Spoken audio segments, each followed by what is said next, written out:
We're incredibly grateful for your support. Before we begin today's tale, tell us, which city or country are you joining us from? We love connecting with our global audience. Now, let's dive into today's story. Chapter 1. Foundations of Sand. The day August Brennan proposed to Melody Laurent, he believed he'd found someone who understood the weight of promises. They'd met 3 years prior at a charity function where August, fresh from selling his home security startup to a major corporation, was the reluctant guest of honor. Melody, with her cascading auburn hair and his sharp intellect, had approached him not with the usual fawning interest in his newfound wealth, but with pointed questions about his secure communications patents. Most people don't realize how vulnerable their lives are, she'd said, sipping champagne. You've built walls around that vulnerability. August had been instantly captivated. At 34, he'd spent his life building systems to protect people from external threats. What he hadn't developed was protection against threats that smiled at you across the breakfast table. Their courtship had been swift but deliberate. Melody's background in corporate law complemented his technical expertise, and they moved in together after just 9 months. The wedding followed 6 months later, intimate but elegant, just like their relationship seemed to be. August used the considerable nest egg from his company sale to purchase a modernist home in Ravenswood Hills, an exclusive development where the houses were spaced generously apart. He'd immediately upgraded the security system, installing his own proprietary technology throughout the property. It was both passion project and profession. August now consulted privately for high-value clients who needed custom security solutions. You're turning our home into Fort Knox, Melody had teased, watching him install sensors along the window frames. Just keeping what's precious safe, he'd replied, kissing her forehead. What August didn't mention was his customary thoroughness. Every security expert knew that external threats were only half the equation. The other half came from inside. So along with the visible security measures, August installed a parallel system, one that Melody knew nothing about. Invisible cameras in common areas, activity loggers on their network, and backup power systems that would engage silently if the main grid was compromised. Trust but verify, the mantra of his military father who'd raised August alone after his mother abandoned them both when he was 7. The lesson had been seared into August through years of waking up to an empty house his father deployed overseas, neighbors checking in periodically, while August learned self-reliance before most kids learned long division. The first sign that something was amiss came 14 months into their marriage. August noticed subtle changes in Melody, new clothes appearing in her closet, longer hours at the law firm, and a password change on her personal phone. Individually, each meant nothing. Collectively, they triggered the same warning system in August's mind that had made him successful in security architecture. Phoenix Securities, this is Preston, came the voice over August's earpiece as he drove home one Tuesday evening. Preston, it's August. I need surveillance on the Ravenswood property. System showing green across all zones, sir. Not our system. I need eyes on the exterior. Vehicle monitoring, specifically. There was a pause. Preston Wilcott had worked with August long enough to understand the implications. Time frame. Yesterday and today between 2 and 4 p.m. Any vehicles we don't recognize. I'll pull the street cam footage. Give me an hour. August disconnected, hands tight on the steering wheel. 3 hours later, Preston's report arrived via encrypted message. A silver Maserati had parked 2 blocks away on both days. The driver, male, approximately 6 feet 2 inches, athletic build, had walked to the Brennan residence and entered using a key. August didn't confront Melody. Instead, he accessed the hidden house system from his secure laptop and reviewed footage from the past week. The master bedroom camera showed Melody and a tall, sandy-haired man in what was unquestionably an intimate embrace. The timestamp matched Preston's report. That night, Melody talked about her challenging case, describing complex legal maneuvers while August silently counted the lies stacking up between them. She smelled of unfamiliar cologne poorly masked by her evening shower. How's Bryce doing? August asked casually over dinner. Melody's fork paused midway to her mouth. Bryce, your new paralegal. The one helping with the Westmoreland case. Oh, she recovered quickly. He's fine, eager, but inexperienced. Another lie. There was no paralegal named Bryce. August had invented him to see if Melody would create a fictional work relationship rather than question why August would ask about someone who didn't exist. As August cleared the dishes, he decided to wait, to observe, to plan. Because August Brennan didn't just react, he calculated. And someone had just made the gravest miscalculation of their life. Chapter 2. Family Ties. The Lawrence weren't just Melody's parents. They were an institution unto themselves. Clayton Laurent had built Laurent Development from a small residential construction company into a regional powerhouse, while his wife Veronica managed their considerable social capital with the precision of a military campaign. August had known marrying Melody meant contending with her parents' outsized influence, but he'd underestimated just how deeply the Laurent family dynamics would infiltrate their marriage. "Mother thinks we should join the Sterling Club," Melody announced over breakfast 3 days after August discovered her affair. "Dad can sponsor us." August looked up from his coffee. "We discussed this. I'm not interested in spending weekends with her country club friends." Melody's face tightened. "It's important for your consulting business. Connections matter." "My work speaks for itself," August replied. "And my clients value discretion, not cocktail parties." The argument was familiar territory, but today it carried new weight. August understood now that Melody's insistence on integrating into her parents' world wasn't just about social climbing. It was about maintaining the appearance of the perfect daughter with a successful husband, even while she betrayed their marriage. Through careful investigation, August had identified Melody's lover as Weston Crawford, son of Clayton Lawrence's oldest friend and business partner. The Crawfords and Lawrence had expected Melody and Weston to marry since childhood. August had been the unwelcome variable in their dynastic planning. That afternoon, August's phone buzzed with a call from Clayton Laurent. "August, I hope we're not catching you at a bad time." Clayton's voice carried the practiced warmth of a man accustomed to getting his way.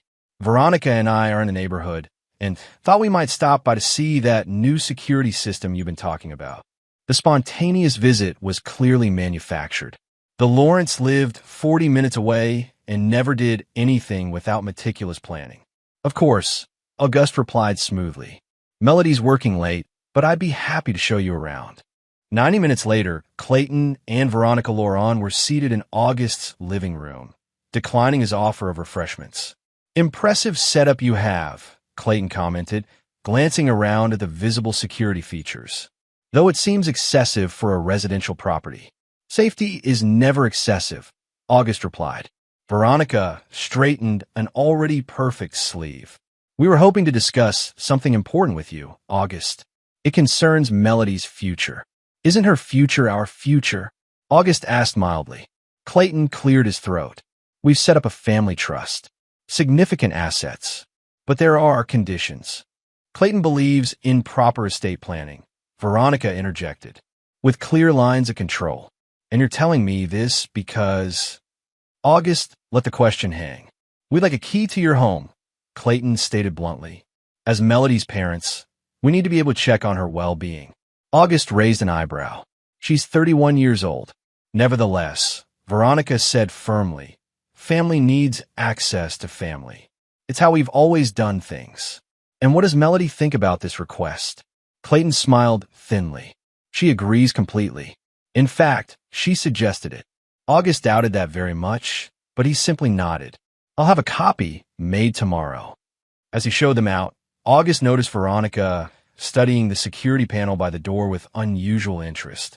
Later that night, when Melody returned home, again, later than her claimed work schedule would justify, August mentioned her parents' visit. "They want a key to our house," he said, watching her reaction carefully. Melody didn't seem surprised. "Did you give them one?" "I said I'd have one made." "Any reason why they suddenly need access to our home?" She shrugged, avoiding his eyes. "Mother worries. You know how she is. And you're okay with your parents having unrestricted access to our home? To just drop in whenever they want?" "They won't abuse it," Melody insisted. "It's just important to them. For emergencies." August nodded slowly. "If it's important to you, then it's fine with me." That night, as Melody slept beside him, August laid awake wondering what emergencies the Lawrence were anticipating. And why, for the first time since their wedding, Melody had left her phone face down on her nightstand. Chapter 3. The Keys to Deception. The key handover occurred on a Sunday afternoon when the Lawrence invited August and Melody for their monthly family dinner. August presented the house key to Clayton with a smile that didn't quite reach his eyes. "I've added you to the security system as well," August explained. "The alarm will recognize your entry code, 5829. Clayton pocketed the key with a satisfied nod. "Excellent. Though I'm sure we'll rarely need to use it." "I certainly hope not," August replied. What August didn't mention was that the key was cut to a slightly different specification than the original. It would work, but it would also trigger a silent notification to his phone. Similarly, the entry code would disarm the visible security system while activating enhanced monitoring on his private network. Later that evening, as they drove home, Melody reached over and squeezed his hand. "Thank you for doing that. I know you value your privacy." "Family is important," August said simply. "I understand that better than most." The words held a double meaning that Melody missed entirely. August's own family history, his mother's abandonment, his father's emotional distance, had left him with a profound understanding of betrayal. He'd spent his childhood developing systems to detect threats before they could hurt him. His father, Colonel Richard Brennan, had drilled into him that survival depended on preparation. "The world doesn't telegraph its punches, son," his father would say. "You either see them coming or you get knocked down." Over the next week, August methodically gathered evidence of Melody's affair. The hidden cameras captured her and Weston together twice more when August was supposedly out of town on business. Phone records showed hundreds of text messages between them. But most damning was what August discovered when he accessed Melody's cloud storage after noticing her syncing files late at night. Property listings, rental agreements, school information for neighborhoods nowhere near their current home. Melody and Weston were planning an exit strategy, one that included liquidating assets that rightfully belonged to both August and Melody. Most telling was an email exchange between Melody and her parents. "We need to move carefully. August's security background complicates things. Weston thinks we should retrieve important documents first, then handle the financial transfers. Dad, can you use the key to access his home office when he's at the Chicago conference next week? The prenup addendum should be in his safe. We need to know what we're dealing with." The response from Clayton had been brief. "We'll handle it. Your mother has concerns about the security system. Can you disable it?" August closed his laptop, a cold clarity washing over him. He wasn't just dealing with an unfaithful wife. He was facing a coordinated effort by the Loron family to protect their dynastic plans by removing him from the equation. That night, August made a phone call to someone he hadn't spoken to in years. "Mason, it's August Brennan. I need your particular expertise." August paused, listening to the response. "Yes, it's about that specialized security scenario we discussed in Kandahar. How soon can you be in Chicago?" August hung up and began drafting detailed plans on his secure tablet. The Loron family thought they were dealing with a successful but naive businessman who could be outmaneuvered. They were about to discover they were actually facing a man who had spent his life preparing for exactly this type of betrayal. As Melody slept beside him, August made a solemn vow to himself. By the time this was over, the people who had conspired against him would understand the true meaning of being trapped. Chapter 4. The Architect of Vengeance. Mason Calloway arrived in a nondescript hotel 3 miles from August's home 2 days later. At 6'3" with cropped silver hair and the lean build of a man who never stopped training, Mason didn't look like someone who had spent 15 years in military intelligence before founding one of the most discreet private security firms in the country. "You look like hell," were his first words to August as they met in a secure conference room Mason had swept for surveillance devices. "Appreciate the honesty," August replied, setting down a thick folder on the table. "How's retirement?" Mason snorted. "Boring as watching paint dry. Your call was the most interesting thing to happen since I put the firm in Lydia's hands." He opened the folder, scanning the documents inside. "So, the wife, the in-laws, and the childhood sweetheart. Classic, and potentially criminal," August added. They're planning to access my home office safe during the Chicago Security Conference next week, which contains nothing they want to find, August said with a grim smile. But everything I want them to find. Mason leaned back. Walk me through your plan. For the next 2 hours, August detailed his strategy. It wasn't just about catching Melody and Weston in their affair. That was merely the opening move. The true plan was far more comprehensive, designed to dismantle the Loron family's control over Melody and expose the rot at the foundation of their carefully constructed public image. You're sure about the background on Weston Crawford? Mason asked, reviewing a particular document. August nodded. His gambling debts are real. So this is embezzlement from the Loron Foundation. Clayton has been covering for him for years, grooming him as the son he never had while hiding his crimes. And your wife knows about this? She's helping him hide the evidence. That's what some of those meetings have been about, transferring funds to offshore accounts that can't be traced back to the foundation. Mason whistled low. No wonder they want you gone. You're the security expert who might actually notice. I'm also the husband who signed a prenup with a fidelity clause that Melody's father insisted on, August added. If she divorces me for another man, she gets nothing from my company's sale. If I divorce her for infidelity, same outcome. So they need you to file for divorce without evidence of the affair, Mason concluded. Or they need me to disappear more permanently. August's voice was flat. Clayton Loron doesn't leave loose ends. Mason's expression hardened.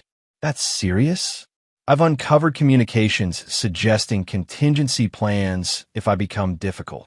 August tapped a particular document in the folder. Clayton has connections to people who solve problems discreetly. Then we move fast, Mason said. What resources do you need? I've already prepared most of it, but I need your team for surveillance and the technical aspects of the trap. And I need someone Clayton and Veronica have never met. Mason pulled out his phone. I'll call Lydia. She could be your unknown variable.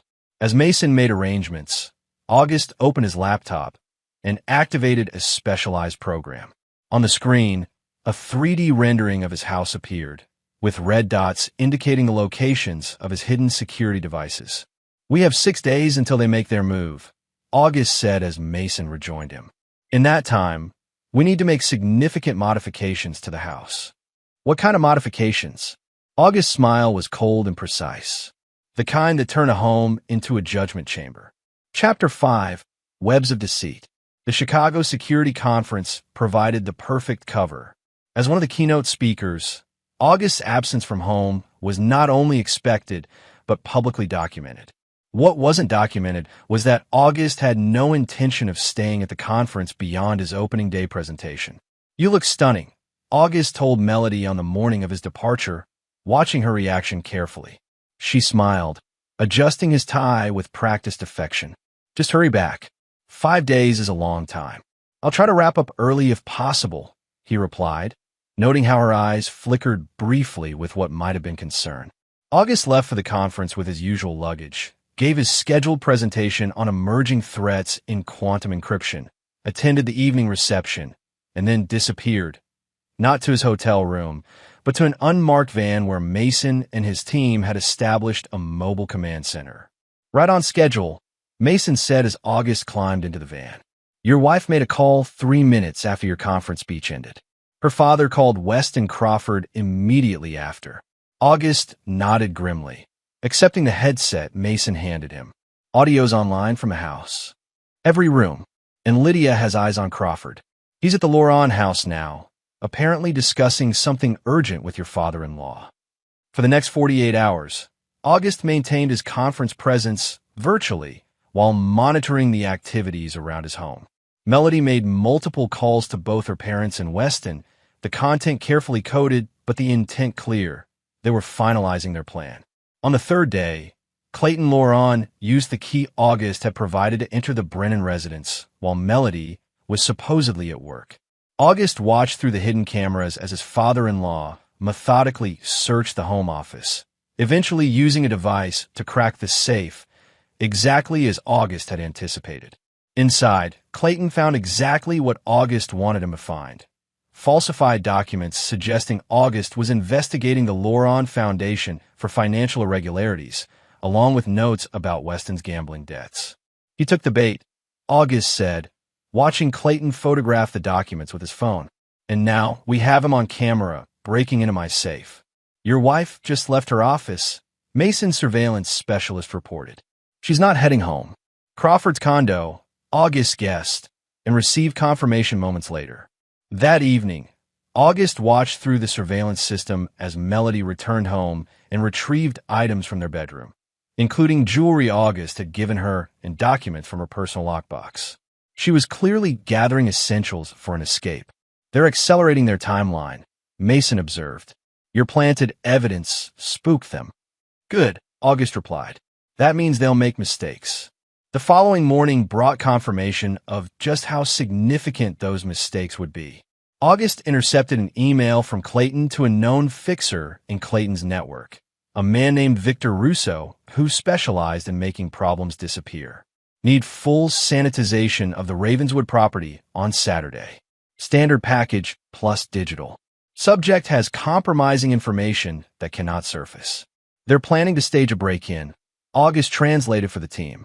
Possibly make it look like I interrupted it and was killed by the intruder. Mason's expression darkened. This crosses into criminal conspiracy, which is exactly what we need, August replied. Now we implement the final modifications to the house. Over the next 24 hours, August's team transformed the Brennan residence. While maintaining the appearance of the original security system, they installed a secondary framework controlled entirely from August's secure server. Door locks were modified, surveillance cameras enhanced, and a sophisticated lockdown protocol implemented. The moment they enter on Saturday, the system goes active, August explained to Mason and Lydia as they reviewed the final preparations. Every entrance seals, communication jammers activate, and they'll find themselves in a house very different from the one they think they know. This is elaborate, even for you, Mason commented. August's eyes were cold with purpose. They conspire to take everything from me, my home, my reputation, possibly my life. They're about to learn that some traps can't be escaped. As Saturday approached, August received confirmation that all the players were moving into position. Melody had secretly packed a suitcase and made arrangements to meet Weston at his condo after what was supposed to be the break-in. Clayton and Veronica Laurent had booked flights to their villa in the Cayman Islands departing Sunday morning. And Victor Russo had assembled a team for the sanitization. What none of them knew was that August had already contacted federal authorities with evidence of the Laurent Foundation's financial irregularities. The only missing piece was catching the conspirators in an act that would remove any doubt about their intentions. Are you sure about this? Mason asked on Friday night as they finalized the trap. Once it's sprung, there's no going back. August looked at the wedding photo still displayed in his living room. A smiling couple that had never really existed. They destroyed any chance of going back, he said quietly. Now they face the consequences. Chapter 6. The trap is set. Saturday arrived with an unseasonable thunderstorm that seemed fitting for what was about to unfold. From a surveillance van parked 2 blocks from his house, August watched as the day's events began to unfold with precise, terrible synchronicity. At 10:17 a.m., Melody left the house with her overnight bag, telling their neighbors she was visiting a friend for the weekend while August was at his conference. At 11:42 a.m., Victor Russo arrived in an unmarked utility van, accompanied by 2 men carrying equipment cases. They surveilled the property for 20 minutes before departing, clearly planning their entry for later. Your wife just arrived at Crawford's condo, Lydia reported, monitoring the secondary surveillance. They appear to be celebrating. Champagne. August merely nodded, his attention focused on the encrypted message that had just arrived from his contact at the Financial Crimes Division of the FBI. Evidence sufficient for warrants. Moving Monday morning. Maintain current position. Monday will be too late, August said to Mason. They'll be out of the country by then. So we proceed as planned, Mason confirmed. We proceed. The key moment came at 3:28 p.m. when August's phone buzzed with a notification he'd been waiting for. Clayton Laurent had used his key to enter the Brennan residence. 2 minutes later, Veronica Laurent followed. August activated the house's modified security system from his laptop. System armed, he confirmed. All protocols active. Through the hidden cameras, August watched as Clayton and Veronica moved through the house with purpose. They weren't there to check on their daughter's well-being. They were there to prepare the scene for Victor Russo's team. The safe first, Clayton directed his wife. August's files need to disappear completely. As they entered the home office, August pressed a key on his laptop. Throughout the house, an almost imperceptible sound signaled the activation of electromagnetic locks on every door and window. The Lawrence were now sealed inside. What was that? Veronica asked, looking up from a safe she was attempting to open. Clayton frowned, moving to the office door. When he tried to open it, it didn't budge. It's locked. That's impossible, Veronica said. These doors don't lock automatically. Clayton moved to the windows next, discovering they too wouldn't open. His face flushed with growing alarm as he pulled out his cell phone, only to find no signal. Something's wrong, he said, voice tight with tension. Call Melody. Veronica's phone showed the same lack of service. I can't get through. August allowed himself a small, cold smile as he activated the house intercom system, another modification his in-laws knew nothing about.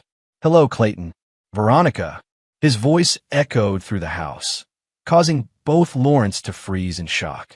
I believe we need to have a conversation about privacy, respect, and consequences. August. Clayton recovered quickly, masking his surprise with indignation. What is the meaning of this? Release us immediately. I'm afraid I can't do that, August replied calmly. Not until our guests arrive. What guests?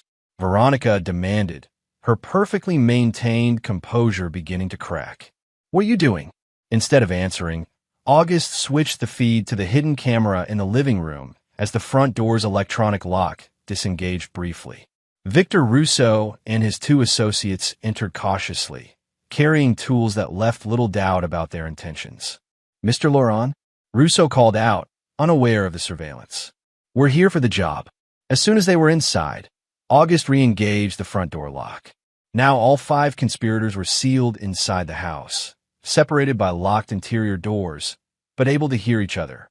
Victor, Clayton called through the office door. There's a problem. We're locked in. The confusion that followed was exactly what August had planned for. Russo and his men attempted to force the front door, discovering that their tools made no impact on the reinforced frame. Clayton and Veronica tried to break the office windows, only to find the seemingly normal glass was actually impact-resistant security material. Let me assure you, August announced through the intercom, that this house was designed to withstand much more significant forces than you can apply. You might as well make yourselves comfortable. What do you want? Clayton demanded, the first hints of fear creeping into his voice. Justice, August replied simply. And for that, we need one more guest. At that moment, August sent a text message to Melody from Clayton's clone phone number. Emergency at your house. Need you here now. Come alone. Now we wait. August told Mason and Lydia, and watch as they turn on each other. It took only 20 minutes for the tensions inside the house to boil over. Victor Russo, realizing he'd been trapped in what was potentially an elaborate sting operation, began threatening Clayton. You set me up, Russo shouted, audible throughout the house through the intercom system August had activated. If I'm going down for this, you're coming with me. No one is going down, Clayton insisted, though his voice lacked conviction. This is a misunderstanding. A misunderstanding. Russo laughed bitterly. You hired me to break into your son-in-law's house and make it look like an accident if he showed up. That's conspiracy to commit murder, Laurent. August watched Veronica's face pale as she turned to her husband. Murder? Clayton, you said this was just about retrieving documents. Clayton's response was cut off by the sound of a key in the front door lock. Melody had arrived. August allowed the lock to disengage, watching as his wife entered cautiously. Dad, she called out. What's going on? The moment she stepped fully inside, August re-engaged the lock. On the surveillance feed, he watched as Melody noticed Victor Russo and his men, her expression shifting from confusion to horror.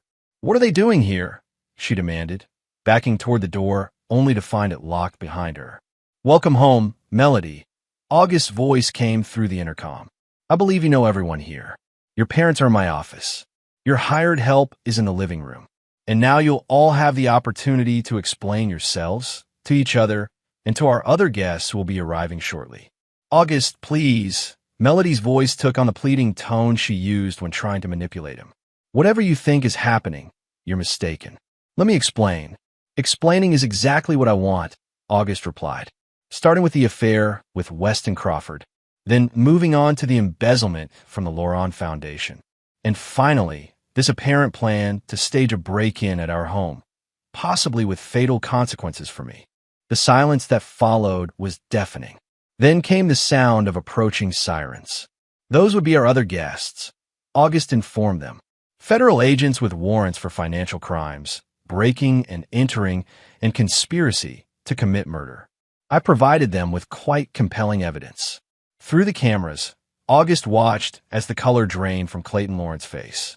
Veronica collapsed into a chair, while Melody began frantically trying every door and window. You can't do this, Clayton finally said, a shell of the confident man who had demanded a key to August's home. I have connections. This won't stick. It's already sticking, August replied. But before the authorities take you away, I wanted you to experience what it feels like to be trapped, violated, betrayed by those you trusted. To have your sense of safety destroyed.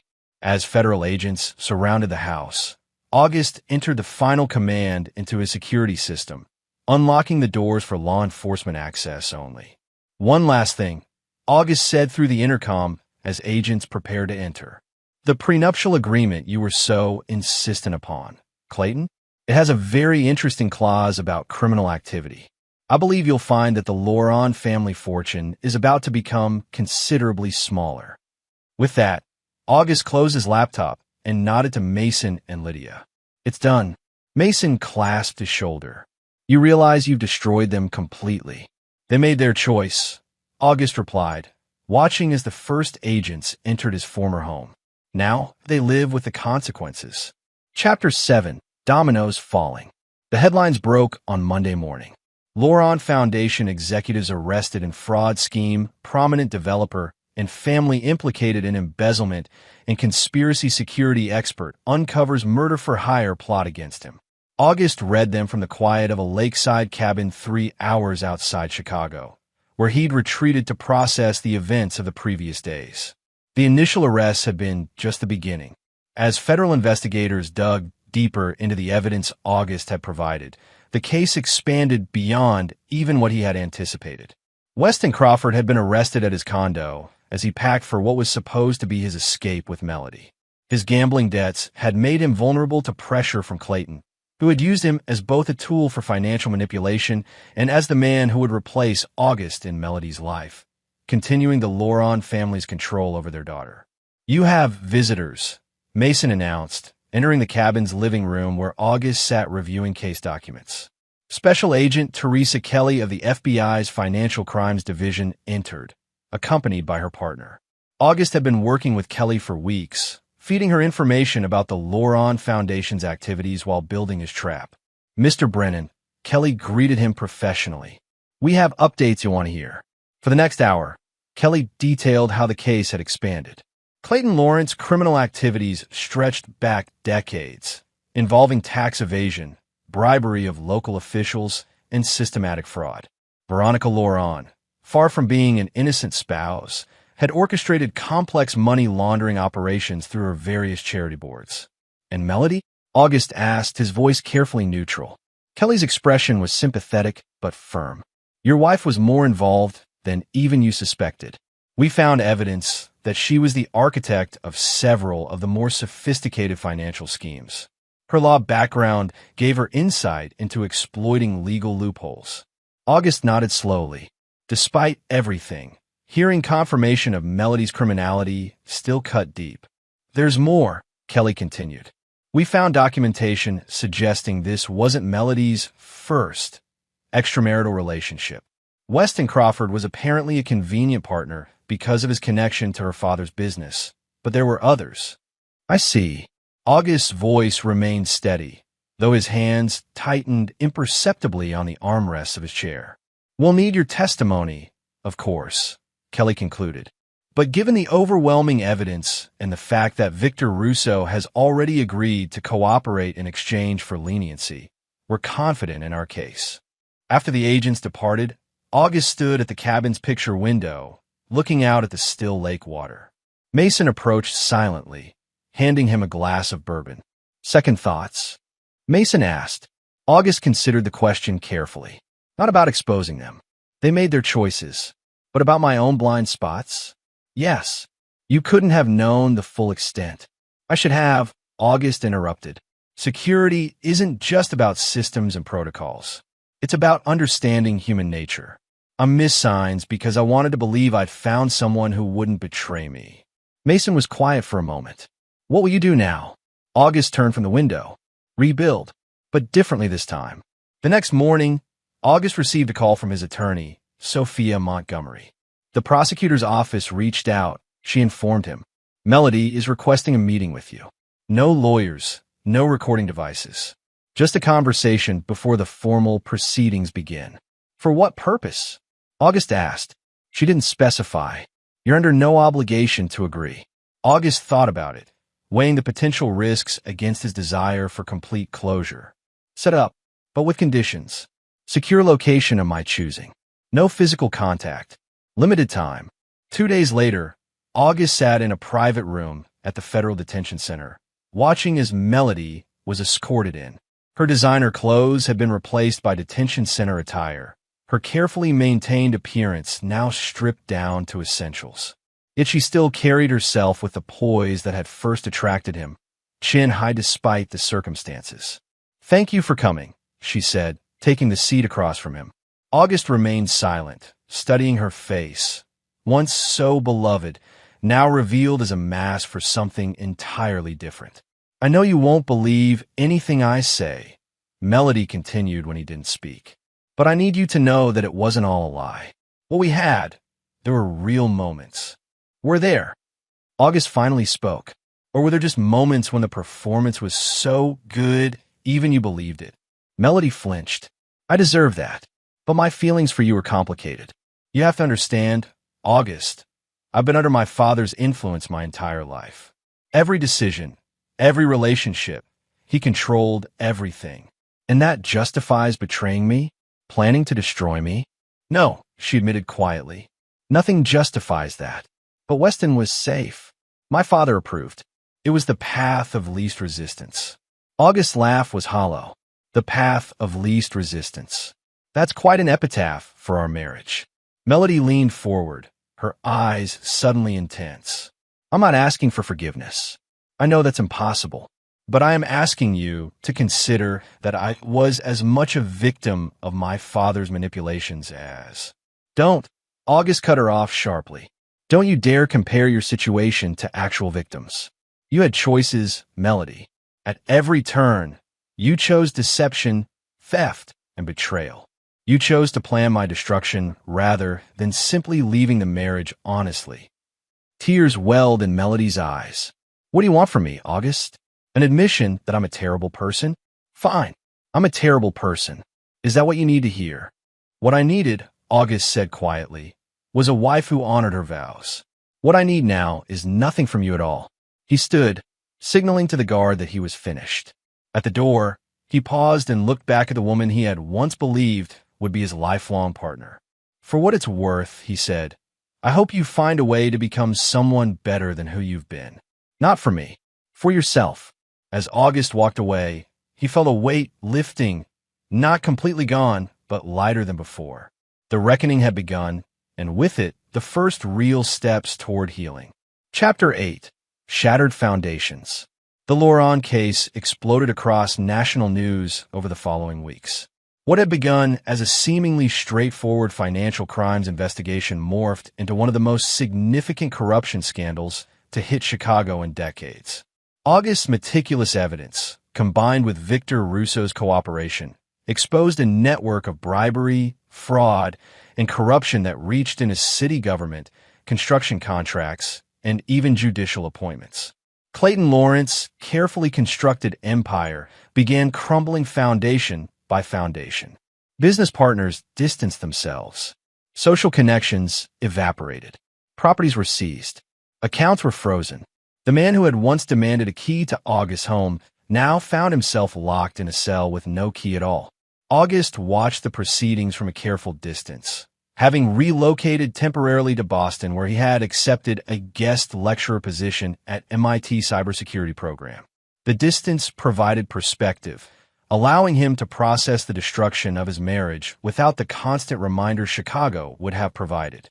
One rainy Tuesday afternoon, August received an unexpected visitor at his temporary office on campus. "Mr. Brennan?"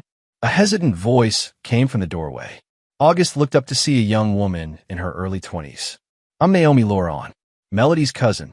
August gestured for her to enter, curiosity overriding his initial instinct to refuse any contact with the Laurent family. "I'm not here to defend them," Naomi said quickly, taking a seat. "What they did to you was unforgivable. I'm here because there are things you should know, things that might explain, though not excuse." "I'm listening," August said neutrally. Naomi twisted her hands nervously. "The Laurent family has operated like this for generations. Control, manipulation, financial deception. It's practically encoded in our DNA. Uncle Clayton continued the tradition, but he didn't start it. And Melody? Melody was groomed from childhood to be exactly what she became," Naomi explained. "The perfect daughter, the perfect accomplice. When she brought home boyfriends who didn't fit the family's plans, they disappeared, not literally, but they were driven away through various means. Until you." "I wasn't driven away," August noted.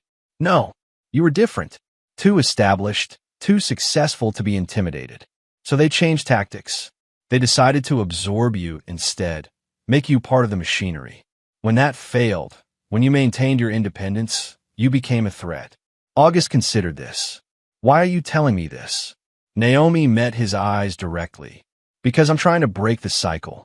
Because someone in the family should acknowledge the truth, even if the others won't. And because—" She hesitated. "Because there's more you should know about Weston Crawford." What followed was a revelation that even August, with all his investigation, had missed. Weston wasn't just Melody's lover and Clayton's financial puppet. He was also Clayton's biological son from an affair decades earlier.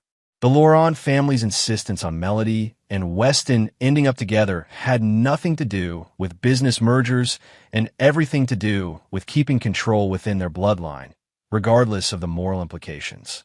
That's— August struggled to find words. "Monstrous," Naomi finished for him. "Yes, and Melody knew. Not initially, but she found out 2 years ago.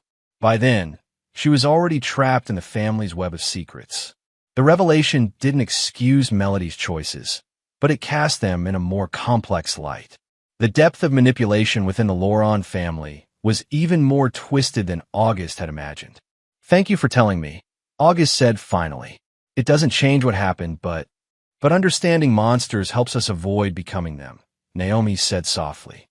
"That's what I'm trying to remember every day."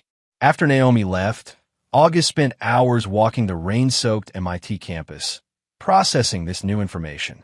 The Laurent family hadn't just betrayed him. They had created an ecosystem of betrayal that had existed for generations. His marriage had merely been one casualty among many. That evening, August received another call from Sophia Montgomery. "The prosecutors have offered plea deals," she informed him.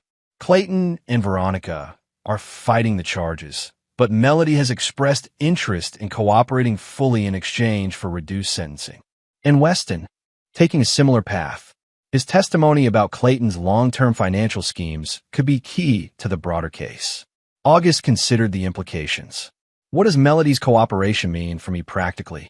You'll likely be called to testify, but her admission of guilt means you won't face the same level of cross-examination or character attacks from the defense. It simplifies things considerably. I see. August paused. Has she said anything else? About her motivations for cooperating? Sophia's voice softened slightly. Only that she wants to start making things right, whatever that means to her. After ending the call, August opened his laptop and reviewed the security footage from the day of the trap one last time. He watched the moment when Melody realized she was caught, the flash of fear in her eyes, followed by calculation, and then, briefly, something that looked almost like relief. August closed the laptop. The Lawrence had constructed a prison of secrets and manipulation long before he had trapped them in his house. Perhaps, in some twisted way, he had finally set Melody free from a different kind of captivity. But that didn't mean he would ever forgive her. Understanding and forgiveness were entirely separate matters. Chapter 9. Keys to the Future. 1 year later, August stood in the foyer of his new home in Seattle, watching the morning fog roll in from Puget Sound. The house was smaller than his Chicago residence, but more thoughtfully designed. Open spaces filled with natural light, advanced security that was integrated rather than imposing, and a sense of tranquility that had been absent from his previous life. The Laurent case had concluded with a series of plea agreements and trials that dismantled not just the family's financial empire, but their entire social structure. Clayton had received 15 years for financial crimes, conspiracy, and attempted murder for hire. Veronica had been sentenced to 8 years for her role in the money laundering operations. Weston Crawford had negotiated a 5-year sentence in exchange for his comprehensive testimony, and Melody had received 7 years, eligible for parole in 4, a reduced sentence reflecting her eventual cooperation with prosecutors. The divorce had been finalized 6 months earlier, with the prenuptial agreement's criminal activity clause ensuring August retained all his assets. The doorbell rang, pulling August from his reflections. He checked the security display, smiling slightly at the familiar face before opening the door. "You're early," he told Lydia Calloway, who stood on his porch holding a bottle of wine. "Traffic was lighter than expected," she replied, stepping inside. "And I was eager to see the finished renovation." Over the past year, Lydia had transitioned from being Mason's colleague assisting with August's case to becoming something more significant in August's life. Not quite romance. Both were too cautious for that after their respective experiences with betrayal, but a friendship with potential, a possibility to be explored carefully. "How was the conference?" August asked as he gave her a tour of the completed renovations. "Illuminating. Your presentation on vulnerability detection in residential systems was particularly well received." Lydia had attended the International Security Summit in his place. August's new policy was to minimize public appearances while rebuilding his consulting business under a different model. "And Mason's retirement is still sticking this time?" Lydia laughed. "So he claims, though he's consulting on more projects than most active operatives handle." They settled on the deck, overlooking the water, the conversation flowing easily between professional matters and personal observations. August had learned to appreciate Lydia's directness, her clear-eyed view of the world that never sugar-coated reality, but also never descended into cynicism. "I received a letter yesterday," August said after a comfortable silence. "From Melody." Lydia's expression remained neutral. "And she's participating in a restorative justice program, making amends where possible. The letter was part of that process. Did you read it?" August nodded slowly. She acknowledged everything without excuses, took full responsibility, asked for nothing in return. "How do you feel about that?" It was the question August had been asking himself since receiving the letter. "I don't forgive her," he said finally. "I don't think I ever will. But I recognize that she's trying to change. That matters, even if it doesn't change the past." Lydia studied him thoughtfully. "And does recognizing that change anything for you?" August considered the question carefully. "It confirms what I've suspected this past year, that moving forward isn't about forgetting or forgiving what happened. It's about choosing not to let it define everything that comes after. Hence the new house, the new business model, the new city." "Exactly." August gestured around them. "I could have stayed in Chicago, continued running the same security consulting business, lived surrounded by reminders and resentment. That would have been letting them win in a different way. Instead, you reinvented yourself." "Not entirely," August corrected. "I kept the core of who I am, my skills, my values. But I changed how I apply them. The security systems I designed now focus more on empowering clients rather than just protecting them from threats. As the evening progressed into dinner, August found himself more relaxed than he had been in years. The hypervigilance that had characterized much of his life had evolved into something more balanced. Awareness without paranoia, caution without fear. Later, as they stood at the door saying goodbye, Lydia asked one final question. Do you ever regret how thoroughly you destroyed them? The Lawrence, I mean. August thought about Naomi Laurent, who had recently launched a foundation dedicated to supporting victims of financial abuse. He thought about the reforms in Chicago's contract bidding processes that had resulted from the scandal. He thought about the letter from Melody, written in the halting language of someone trying to become a better version of themselves. They destroyed themselves, August said finally. I just refuse to be collateral damage in the process. Lydia nodded, understanding the distinction. Same time next week? I should have the analysis of the quantum encryption vulnerabilities by then. I'll look forward to it. After she left, August secured the house for the night, running through his customary checks of the security system. The routine brought comfort rather than anxiety now, a reminder that he had the skills to protect what mattered without becoming consumed by fear of betrayal. In his study, August opened a small wooden box that contained a few mementos he had kept from his previous life. Among them was a single key, the original to his Chicago home, now owned by a young family who knew nothing of its history. He picked it up, feeling its weight one last time. Then, decisively, he dropped it into the wastebasket beside his desk. Some locks were meant to remain in the past, and August Brennan had new doors to open. And there you have it. Another story comes to an end. What did you think? I'd love to hear your thoughts in the comments below. If you enjoy this story, consider joining our community by subscribing. It means the world to us. For more stories like this one, check out the recommended videos on screen, and I'll see you there.